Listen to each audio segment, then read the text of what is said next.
Okay, तो इसका value निकालिए, साइन 80 माइनस 80/t और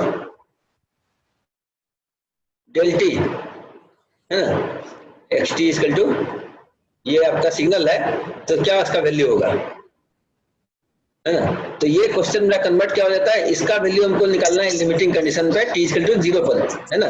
तो ये एक्चुअली इक्वल टू किसके बराबर होगा, limit t tends to 0 sine 80/t।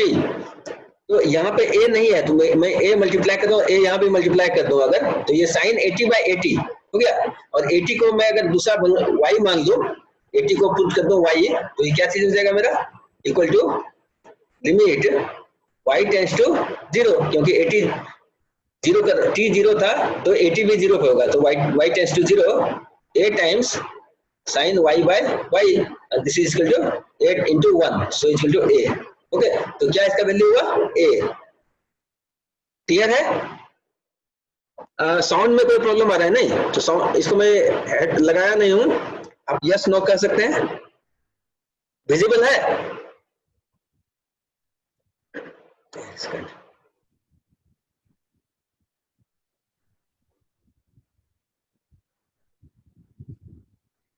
Yes, okay, let me share. तो इस तरह से यहाँ पे ये क्वेश्चन आता है। ओके, आपको इस चीज को ध्यान में रखना है।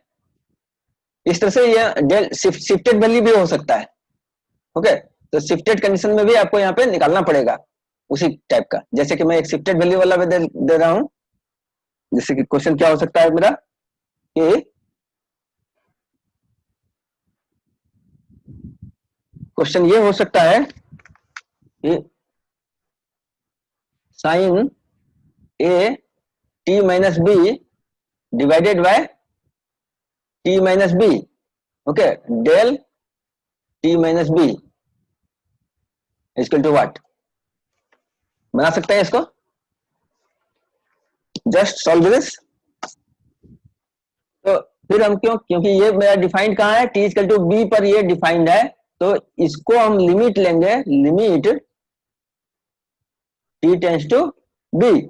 तो क्या करेंगे, यहाँ पे मैं a मल्टीप्लाई करूंगा और ये टी इक्वल टू बी पर क्या वैल्यू हो जाएगा ये पे, है ना, ये वैल्यू 1 ले लेगा, तो इक्वल टू a, इस टाइप का। तो नेक्स्ट मैं बताता हूं आपको।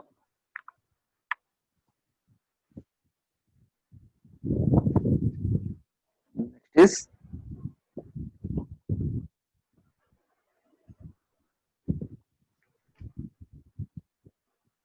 ढेर सारा क्वेश्चन पूछा गया है, ये सारा एग्जांपल उसी में से है ना। डेल 80 अगर हो, ये क्या हो जाता है, 1 by mod A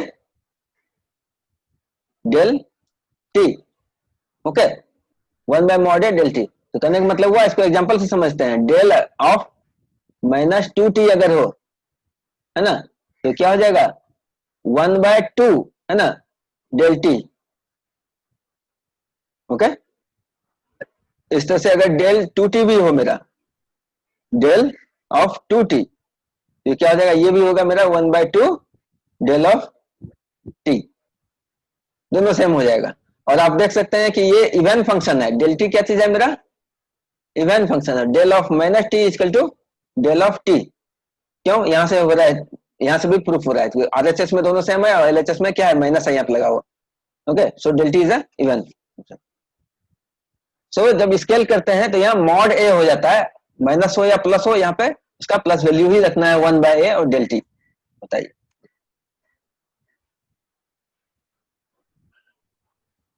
next we will C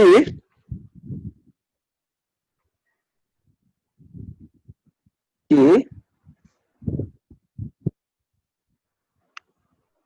yes, integration -∞ to infinity phi t and phi t del at dt क्या होगा।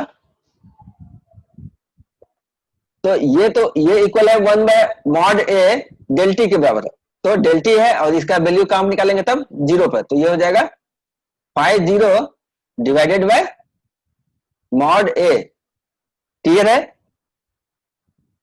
इस तरह से है minus infinity to infinity five dash t, अगर हो यहाँ फाइव डैश है ना, डेरिवेटिव फाइव यहाँ पे लगा रहा हूं मैं, dot means D five by D T है, del T into del T into del T D T, तो इसका वैल्यू क्या होगा?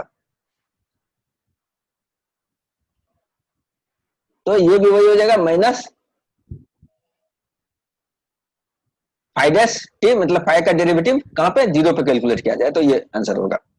ओके, नो ये डेल्टी का सारा मैं लगभग बता दिया हूं, इसमें भी कोई क्वेश्चन आप बना सकते हैं। इंटीग्रेशन वाला पार्ट भी है बहुत ज्यादा, है ना, कभी कभी ऐसा माइनस, ढेर सारा क्वेश्चन है इस पर पूछा गया, minus infinity to infinity del t minus two cos pi t by four, है ना, क्या होगा वैल्यू?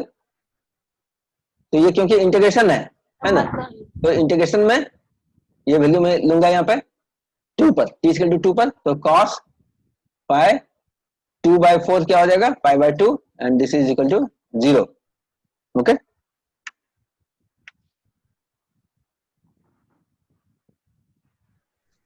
इसका वैल्यू बताएं।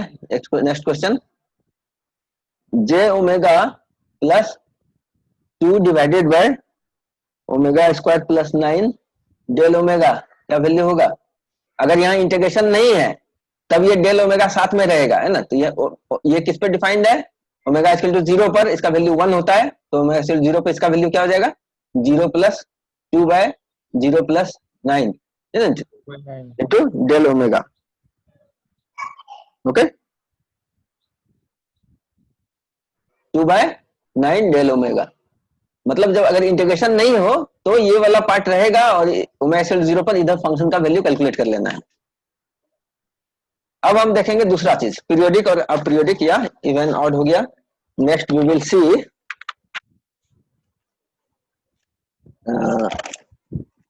let me take 1 minute break. Okay, I'll take just 1 minute break, then we'll start periodic, aperiodic, and energy and power signals.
Okay, so let me start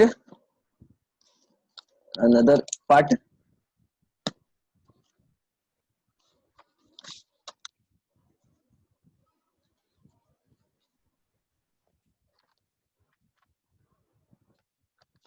Periodic and non-periodic signal. Okay, so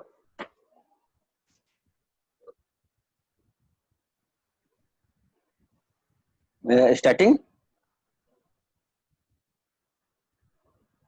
periodic and non-periodic function. तो क्या लिखते हैं हम generally,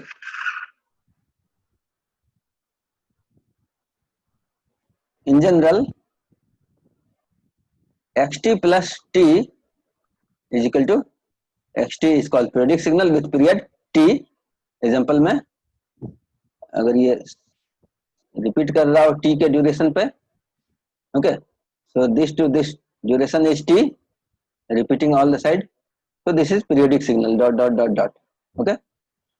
and इसी को हम क्या लिखते हैं अपरियोडिक, अगर ये सिंपली इस तरह से टाइम, ये टाइम है, so this is अपरियोडिक और non periodic signal, okay.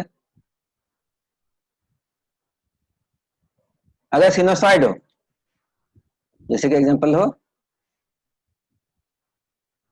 Sine omega T, तो हम लिख सकते हैं इसको, क्योंकि sine 2 pi m is equal to 1 होता है ना. तो इसको अगर मैं टी के जगह रिप्लेस कर दूं, t plus 2 pi m, okay, so this will be equal to how much,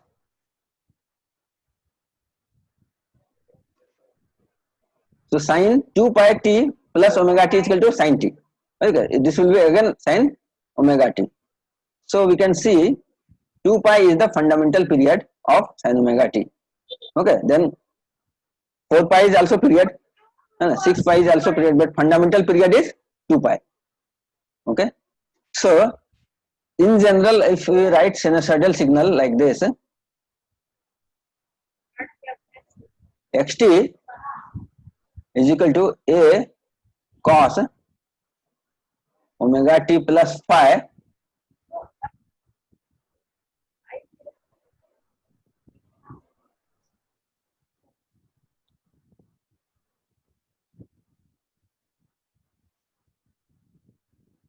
actually here I have not taken this omega outside, okay, so this will be omega by 2 pi here, omega by 2 pi, simply sin t is periodic with 2 pi, because here this we can write sin t plus 2 pi m, okay. So this periodic sin t is periodic with 2 pi and we can multiply m, and fundamental period is 2 pi, but when it is sin omega t, so omega t we can write t plus 2 pi m by omega, so 2 pi by omega is the period, okay. So here what will be the period in this case also, a cos omega t, period t will be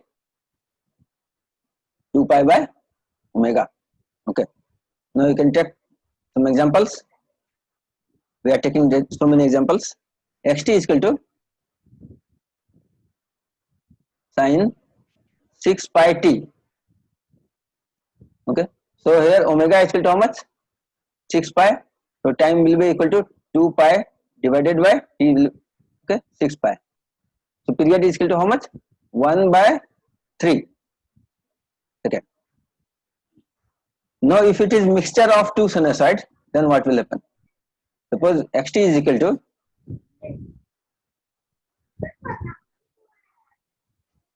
sin at plus sin at plus sin t by b,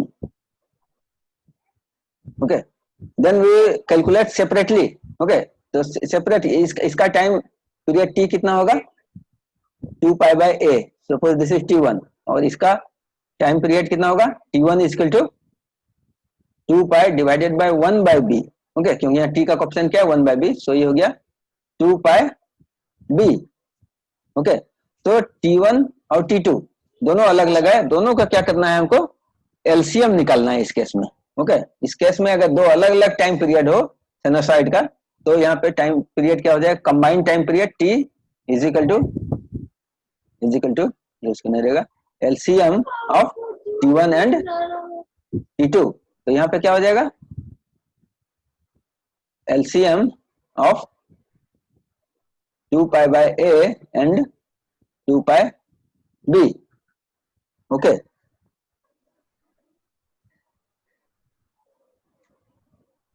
और इसका एक condition क्या चीज है ना, ये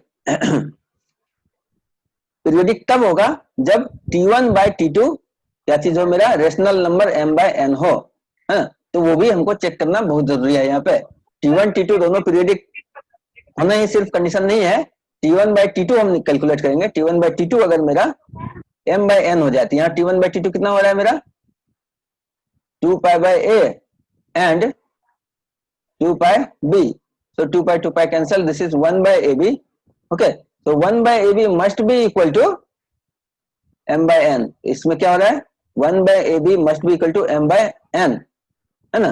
तो आप ab के कंडीशन से बता सकते हैं कि ये होगा या नहीं होगा। a अगर √3 है, b 1 है, तो ये नहीं होगा periodic, okay.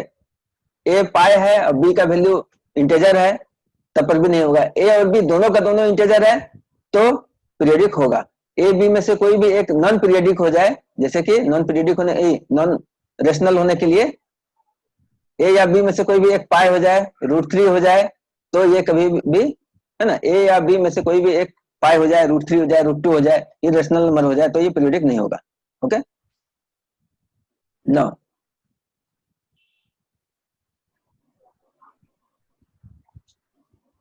Next we will see x n का अगर देखें,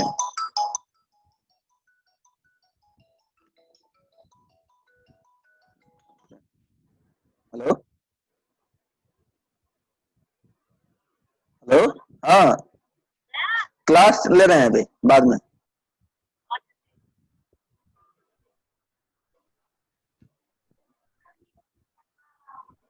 ओके, सो एक्स एन अगर हो, एक्स एन पीरियडिक हो, तब हम लिखते हैं एक्स एन प्लस एन, जहाँ की एन इसका क्या होता है पीरियड, पीरियड क्या होता है एन, और एन इंटीजर होना चाहिए, ये इंपॉर्टेंट है इसमें, है ना।